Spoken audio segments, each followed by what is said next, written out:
Mateus capítulo 8, versículo 1 até o versículo de número 4.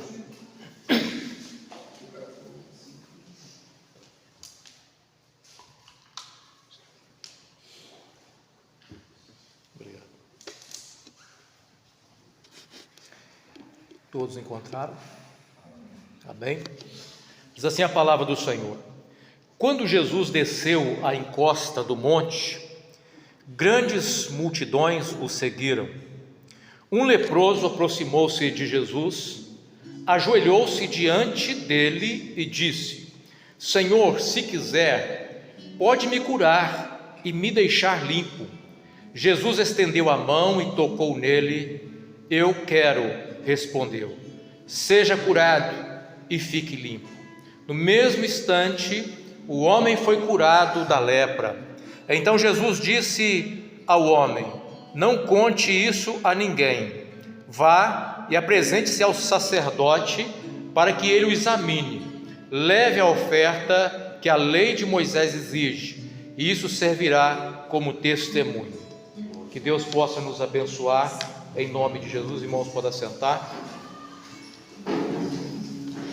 Meus irmãos, nós acabamos de ler um texto que relata um milagre que Jesus operou, ou seja, um dentre tantos milagres que o Senhor Jesus operou quando esteve neste mundo durante o seu ministério.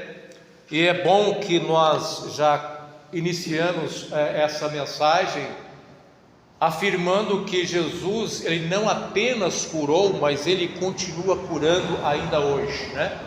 Ontem foi frisado bastante no culto: Jesus é o mesmo ontem, hoje e será eternamente. Tivemos o testemunho de cura, de milagre que Deus operou aqui, né? Que foi testemunhado aqui ontem, né? Que Deus operou na vida de um servo do Senhor. Ontem pôde contar esse testemunho, né? Então, com certeza Deus pode fazer algo extraordinário na nossa vida, curar qualquer enfermidade. Portanto, se alguém entrou na casa do Senhor com essa necessidade, aproveite para buscar ao Senhor, aproveite para exercitar a fé naquele que pode todas as coisas, né? Mas, meus irmãos, a mensagem do Senhor para nós nessa noite, ela tem como tema o projeto de salvação revelado na cura do leproso. Então esse é o tema da mensagem: o projeto de salvação revelado na cura do leproso. Todos os sinais que o Senhor Jesus realizou, de certa forma, ele nos traz algum tipo de ensinamento. E o maior milagre que Deus pode realizar e quer realizar na vida do homem é muito mais do que uma cura física, mas é aquela operação que Deus faz no seu interior, na sua alma, a cura da alma, ou seja, a salvação. Então hoje nós vamos estar falando, através desse milagre, trabalhar a questão da salvação. Mas antes nós precisamos nos situar aqui, qual era o contexto em que esse episódio acontece. Quando nós lemos aqui no primeiro versículo, quando Jesus desceu a encosta do monte, por quê? Porque Jesus estava no monte e ele estava trazendo um sermão que ficou conhecido como Sermão da Montanha. E esse Sermão da Montanha foi um sermão em que o Senhor Jesus trouxe um conjunto de ensinamentos que são necessários para a vida cristã. Se os irmãos não leram, leem o Sermão da Montanha, que os irmãos vão ver quão profundo é e o que Deus espera de nós como cristãos. E eu vou dizer para os irmãos, não é fácil. Não é fácil, mas nós como cristãos devemos perseguir, com a ajuda do Espírito Santo, viver essa realidade que é a vontade de Deus para a nossa vida como cristãos. E os princípios estão ali nesse sermão. E nós podemos citar 7 coisas que foram ensinadas no Sermão da Montanha. 7 coisas. Primeiro, quem é abençoado por Deus? Foi uma das coisas que Jesus demonstra naquele sermão.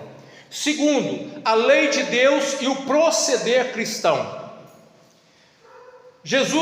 Terceiro, Jesus falou sobre ajudar os pobres. sobre oração e sobre jejum. Quarto, Jesus falou das preocupações da vida, aquilo que nos causa ansiedade, ele tratou isso também. 5, Jesus falou sobre o ato de julgar os outros. 6, Jesus falou sobre os falsos profetas e até mesmo como identificar os falsos profetas. 7, Jesus falou qual é o melhor alicerce para a vida.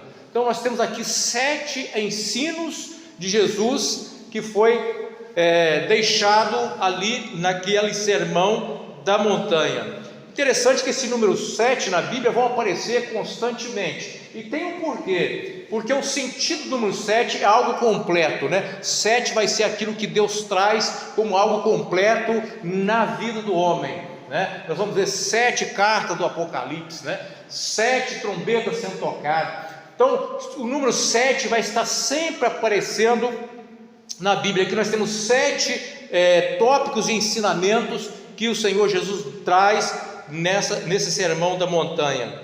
E é interessante, meus irmãos, que a multidão ouviu aquele sermão. E qual foi a reação da multidão ao ouvir o sermão que Jesus trouxe para a multidão? Nós vamos encontrar a reação da multidão no versículo de número 28 do capítulo 7. O versículo de número 28 do capítulo 7 diz assim: quando Jesus acabou de dizer essas coisas, a multidão ficou maravilhada com o seu ensino. Qual foi a reação da multidão com relação ao sermão da montanha? A multidão ficou maravilhada com o ensino. Por que ficou maravilhada com o ensino? Pois ele ensinava com verdadeira autoridade, diferente dos mestres da lei. Jesus ensinava com verdadeira autoridade. Que coisa gloriosa, né? Como que isso mexeu com a multidão ao ouvir o sermão do Senhor Jesus. A verdadeira autoridade. E a autoridade do Senhor Jesus, na verdade, se repousava exatamente no caráter de Cristo. E quando nós falamos de caráter de Cristo, nós estamos falando daquilo que ele apresentou como homem perfeito. Homem perfeito, diferente dos religiosos da época, e que eram hipócritas e que Jesus condenava. Eles ensinavam, mas não viviam o que ensinavam. A hipocrisia reinando. Mas Jesus não. Jesus foi o homem perfeito. Nenhum de nós podemos e conseguimos ser perfeito, mas Jesus foi o homem perfeito. Então a autoridade de Jesus repousava nesse caráter de Jesus como homem perfeito, e na sua essência, repousava-se no caráter de Jesus e na sua essência. Mas qual era a essência de Jesus? A essência de Jesus é a essência divina. Lembra que o Verbo se fez carne e habitou entre nós? Então Jesus passou a ser 100% homem e 100% Deus. É assim que as Escrituras apresentam Jesus. Essa condição de Jesus, 100% homem, 100% Deus, na teologia é conhecida como a união hipostática. Essa união que o Verbo adquiriu ao encarnar e continua. Jesus continua sendo 100% homem e 100% Deus. Na verdade, é uma doutrina fundamental da fé cristã isso, entender esse mistério e compreender que Jesus, como homem, ele enfrentou as limitações que nós enfrentamos aqui, mas diferentemente de nós, Jesus venceu e em nenhum momento cometeu pecado, e ele suportou todas as coisas. Jesus, sendo esse Deus verdadeiro e também um um homem verdadeiro, cheio de autoridade. E a palavra do Senhor mostra que a autoridade de Jesus foi demonstrada de algumas formas. A autoridade de Jesus foi demonstrada quando ele ensinava com verdade, ou ele ensinava a verdade de maneira que as pessoas não tinham como contradizer aquilo que ele falava. A autoridade no falar e no ensinar de Jesus era incomparável. Também a autoridade de Jesus foi demonstrada nas curas que ele realizou. E Jesus realizou diversas curas. Jesus operou uma cura que marcou. Foi quando Jesus curou um cego de nascença. Jamais se ouviu dizer que um cego de nascença tivesse sido curado, mas Jesus curou um cego de nascença. Jesus demonstrou a sua autoridade nas libertações que ele realizava.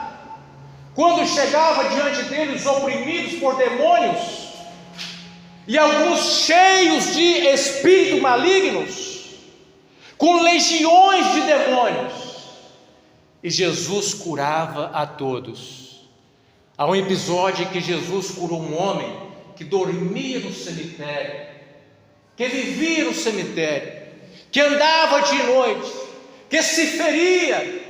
As pessoas não conseguiam prender aquele homem porque não tinha corrente que segurava aquele homem.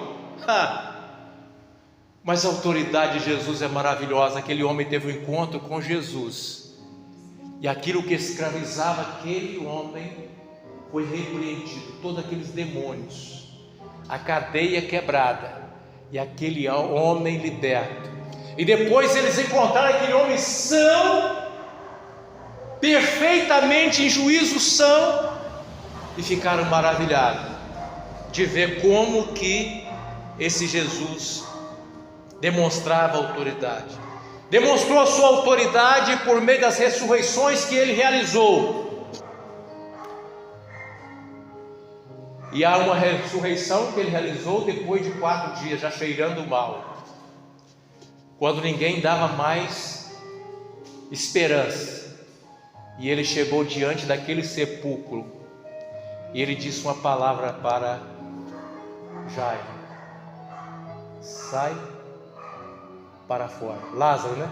Lázaro, sai para fora. E Lázaro saiu de dentro daquele túmulo. Já pensou? Estava cheirando mal, mas quando ele sai para de dentro daquele túmulo, já não cheirava mais mal. Que coisa extraordinária! Jesus opera e transforma a vida do homem. Jesus demonstrou sua autoridade por meio da natureza, quando ele ordenou que o vento e o mar se aquietasse, e o vento e o mar se aquietou. E esse é o Jesus que nós anunciamos, e esse é o Jesus que nós servimos. E esse Jesus que operou esse milagre na vida desse leproso.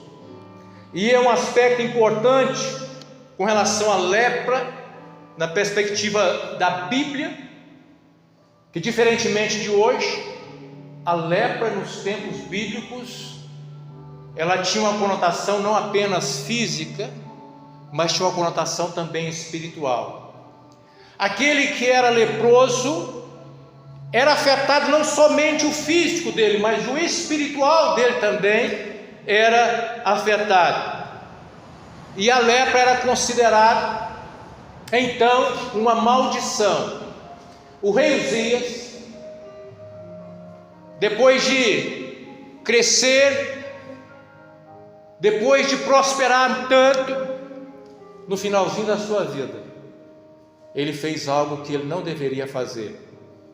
E ele foi fazer algo que era somente o sacerdote que podia fazer, oferecer sacrifício. E quando ele desobedeceu essa ordem divina e foi oferecer sacrifício, ele foi punido por aquele ato. E a punição dele, ele foi acometido de uma doença. E era assim que a Bíblia apresentava a lepra. Muitas das vezes o leproso era visto como aquele que estava sendo punido por Deus por algo que ele havia cometido. Quando nós falamos que a lepra no tempo bíblico afetava tanto o físico como o espiritual, o versículo número 4 do que nós lemos deixa claro isso, quando Jesus diz assim: não conte a ninguém, mas vai e apresente ao sacerdote para que ele o examine, leve a oferta que a lei de Moisés exige, e isso servirá para testemunho. Ou seja, aqui o Senhor está mostrando claramente que aquele leproso, embora agora curado, fisicamente curado, ele precisava ir até o sacerdote, se apresentar até o sacerdote, para ser examinado e receber autorização para viver no convívio da sociedade, porque os leprosos eram afastados do convívio da sociedade, e somente o sacerdote poderia dar ali o aval: olha, ele está curado, ele está limpo, e não somente curado fisicamente, mas também oferecer o sacrifício para a purificação da sua vida espiritual. Agora ele poderia estar livre para viver em sociedade, não somente em sociedade, mas para entrar no templo. E nós não podemos esquecer que esse contexto ainda estava valendo a antiga aliança. Não é porque Jesus estava aqui que já era a nova aliança. A nova aliança vai passar a ter valia depois da morte do Senhor Jesus. Muitas coisas que nós lemos no Novo Testamento, no período de Cristo, ainda faz parte da antiga aliança. E por isso ele precisava então mesmo curado. Para ele ter liberdade, ele tinha que ir até o sacerdote para ser examinado. Sendo a lepra figura o pecado, a condição para o pecador receber a bênção é se humilhar diante do Senhor. E foi exatamente assim que esse leproso recebeu a bênção dele.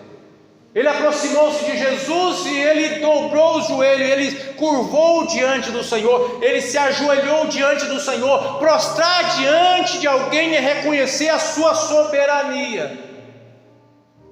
É isso que significa prostrar diante de alguém, reconhecer a sua soberania. Ao leproso prostrar diante do Senhor, ele estava reconhecendo a soberania do Senhor.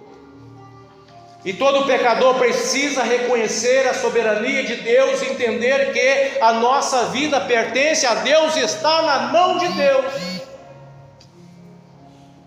E o leproso chegou perto do Senhor Jesus, prostrou diante dele, e o leproso disse o quê? Se o Senhor quiser, pode me curar e me limpar.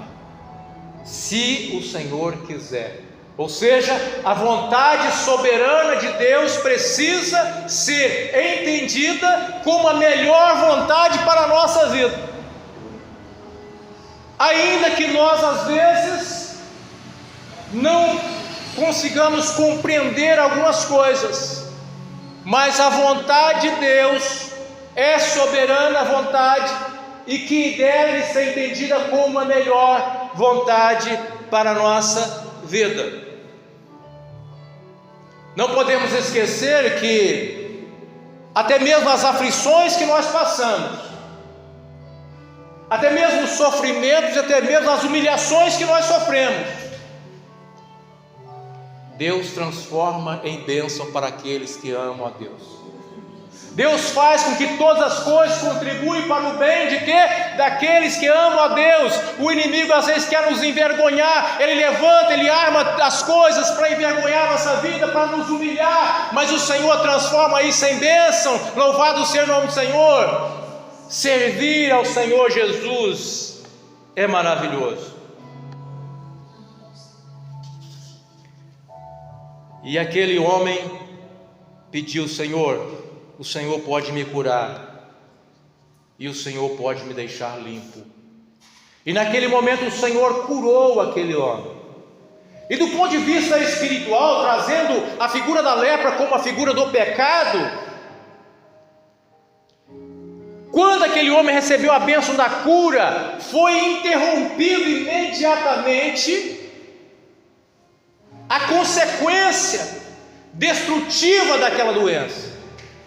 Quando ele recebe a cura, aquele efeito destrutivo daquela doença foi interrompido pelo poder de Jesus, que estendeu a mão e tocou naquele homem.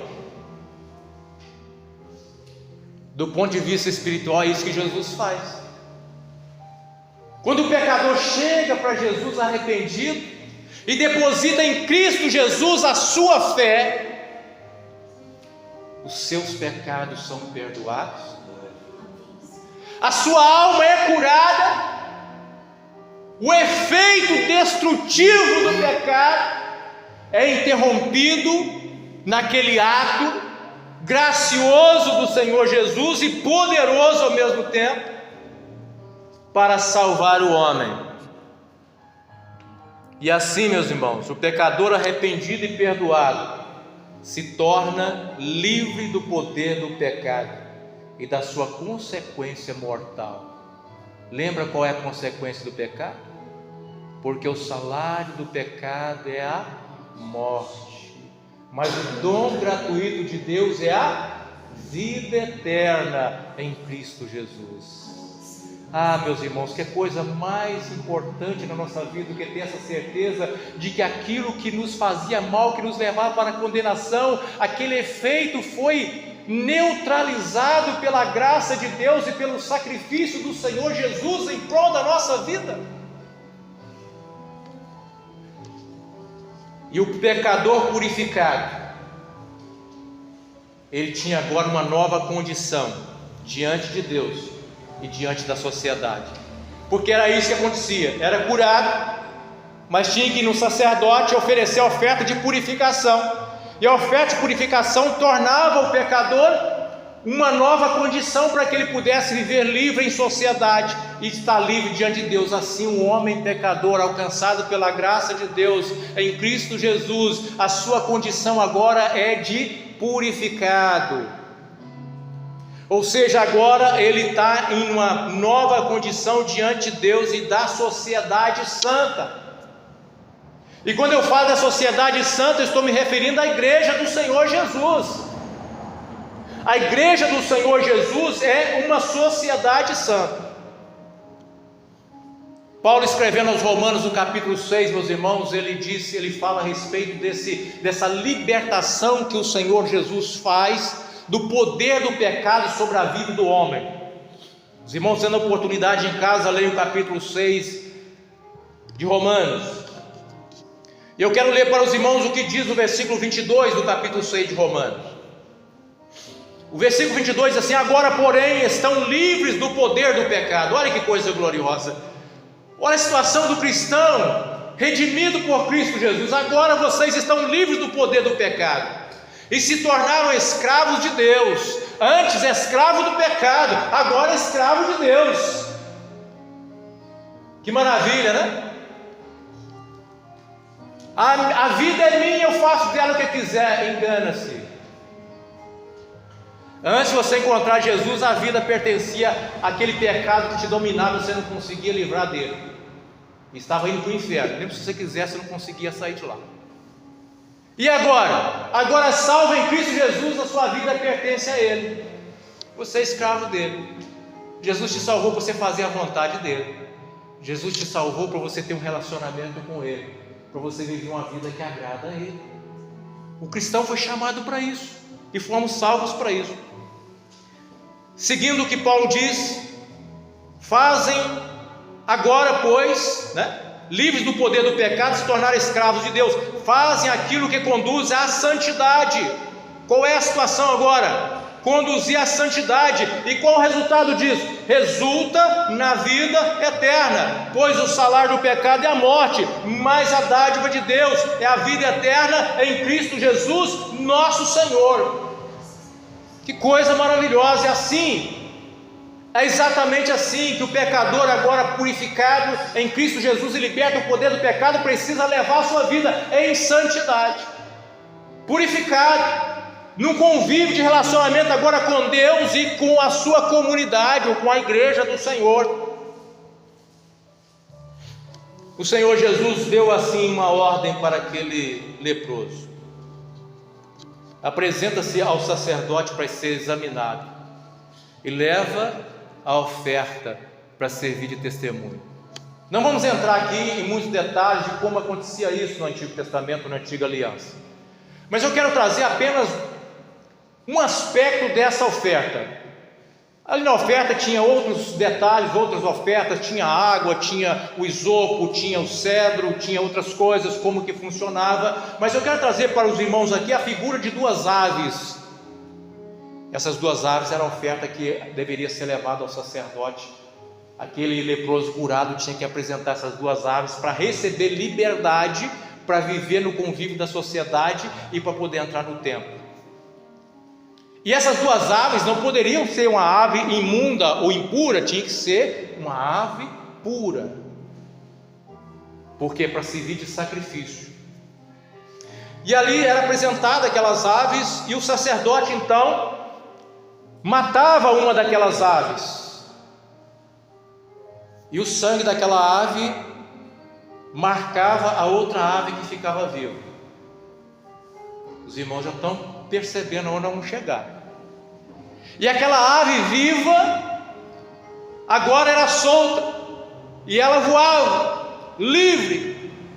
É exatamente isso que o Senhor Jesus faz com o homem pecador, arrependido, que deposita nele a sua fé, a sua confiança. O sacrifício do Senhor Jesus, aquela ave que foi degolada, morta, que derramou o sangue, apontava para Cristo. O sangue do Senhor Jesus, que torna o homem justificado diante de Deus, é o sangue de Jesus. O sacrifício perfeito foi da cruz do Calvário, através de Jesus, e o sangue de Jesus justifica o pecador arrependido e dá ao pecador arrependido a liberdade.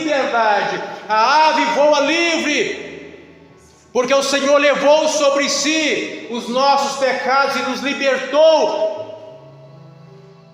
do poder do pecado. Agora, em Cristo Jesus, nós somos livres, e o pecador arrependido, declarado justo pela fé em Cristo Jesus, é livre para com Deus e com a sociedade santa.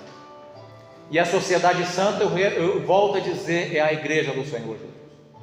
E quando nós falamos de santidade da igreja, nós temos que entender que a santidade quer dizer separado do mundo. É um grupo de pessoas que foram separadas por Deus, ou seja, consagrada a Deus, para viver uma vida que agrada a Deus, para viver uma vida de comunhão com Deus. A igreja de Jesus é um grupo de pessoas salvas, remidas pelo sangue do Cordeiro, no meio deste mundo.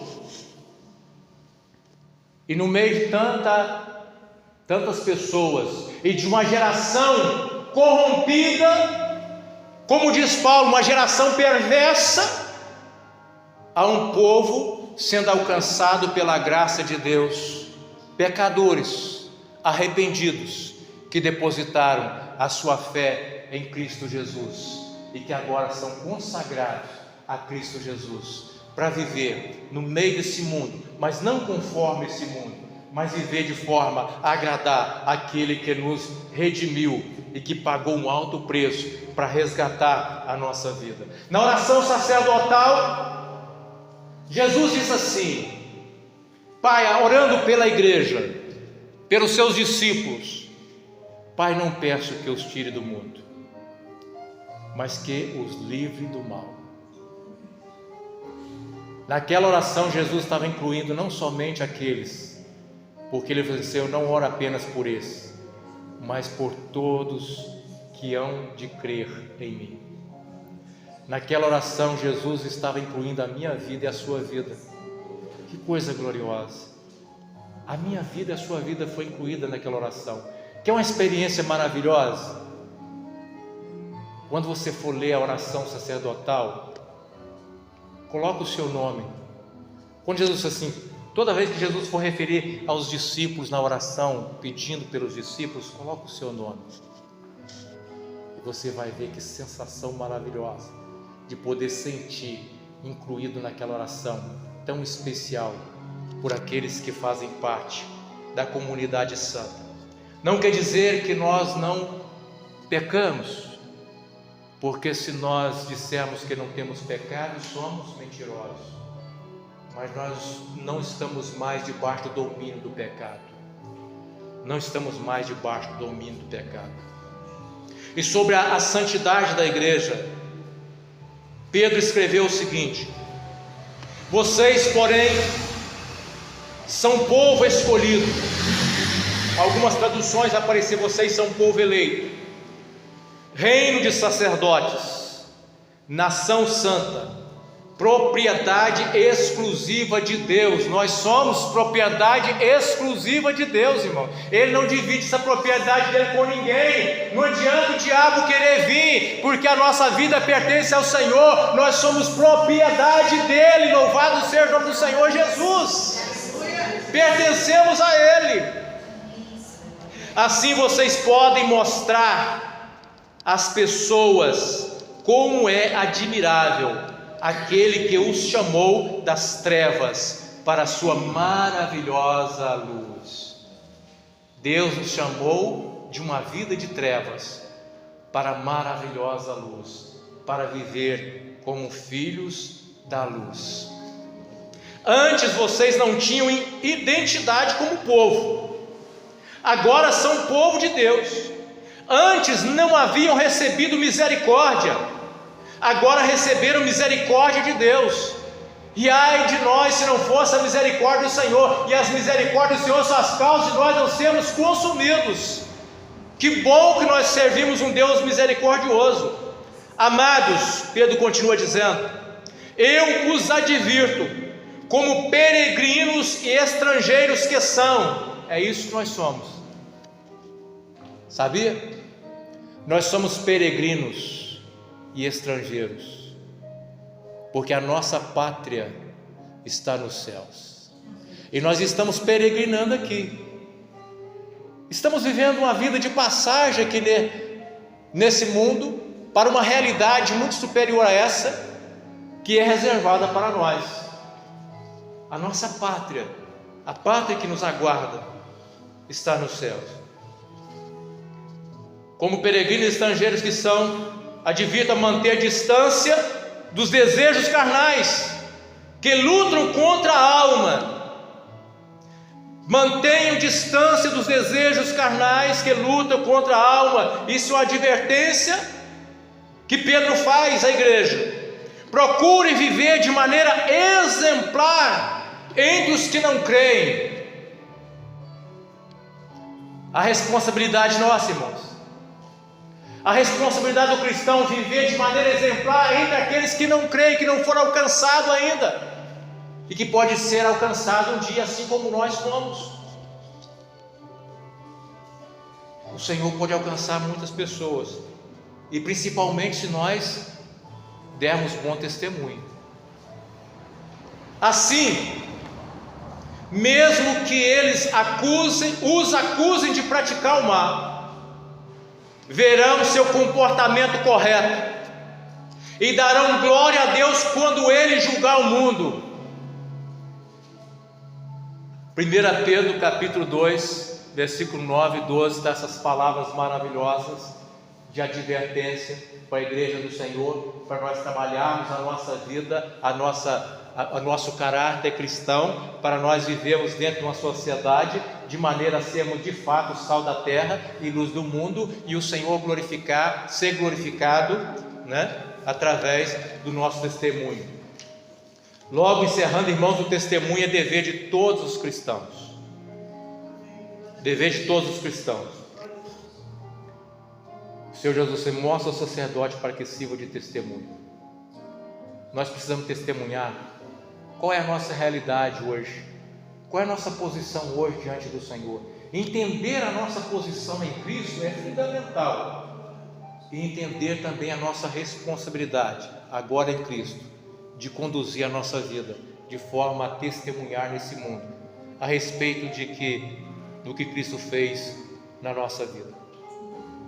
A nossa condição em Cristo, irmãos, com relação à salvação, existem 3 aspectos da salvação: a regeneração, a santidade e a glorificação.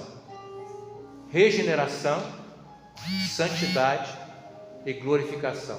O que é a regeneração? O homem estava morto, por causa dos delitos e pecados, morto. E encontra com Cristo, e Cristo transforma o homem, regenera o homem, dá uma vida nova ao homem, nasce de novo. Ou seja, essa regeneração está ligada à justificação que o homem recebe ao declarar fé em Cristo. E sabe o que significa essa justificação? Preste atenção, porque isso é muito importante. Imagina alguém diante do tribunal, alguém que cometeu um crime, está sendo julgado, mas de repente é pago, a exigência foi paga, aquele crime foi pago. Quando o crime é pago, não há do que acusar mais aquela pessoa, porque a partir do momento que ele paga por aquilo, ele é declarado justo. O que Jesus faz com o homem é justamente isso. Nós tínhamos uma condenação que nenhum de nós jamais poderíamos, por melhor que fôssemos as nossas ações, nos livrar e nos tornar justos diante de Deus. A Bíblia até fala que a justiça do homem são trapos de imundície, né? Mas o que o Senhor Jesus fez? Ele assumiu o meu lugar naquela cruz, ele morreu no meu lugar, no seu lugar. Quando ele morreu no meu lugar, no seu lugar, ele assumiu a condenação que era para mim e para você. E quando nós depositamos a fé em Cristo Jesus, ele nos declara diante de Deus justos, e nós somos declarados justos. Ou seja, esse primeiro aspecto da salvação é um aspecto ligado à legalidade, ou seja, a penalidade que deveria cair sobre nós por causa do pecado, agora nós estamos livres da penalidade, ou seja, nós somos justificados, declarados justos pela fé em Cristo Jesus. O efeito, a penalidade do pecado não tem mais efeito na nossa vida. Por quê? Porque nós somos declarados justos diante de Deus pela fé em Cristo Jesus. E o outro aspecto é a santidade, é a purificação, é a santidade. É aquilo que nós vamos fazer agora na nossa vida, e esse aspecto da santidade está relacionado ao caráter cristão. E nesse aspecto da santidade nós estamos sendo salvos. Salvos de quê? Do poder do pecado. Cada vez que nós vamos santificando a nossa vida debaixo, da graça de Deus, buscando ao Senhor, aceitando o agir do Espírito na nossa vida, nós vamos santificando a nossa vida e nós vamos sendo salvos do poder do pecado. E o outro aspecto da salvação é a glorificação.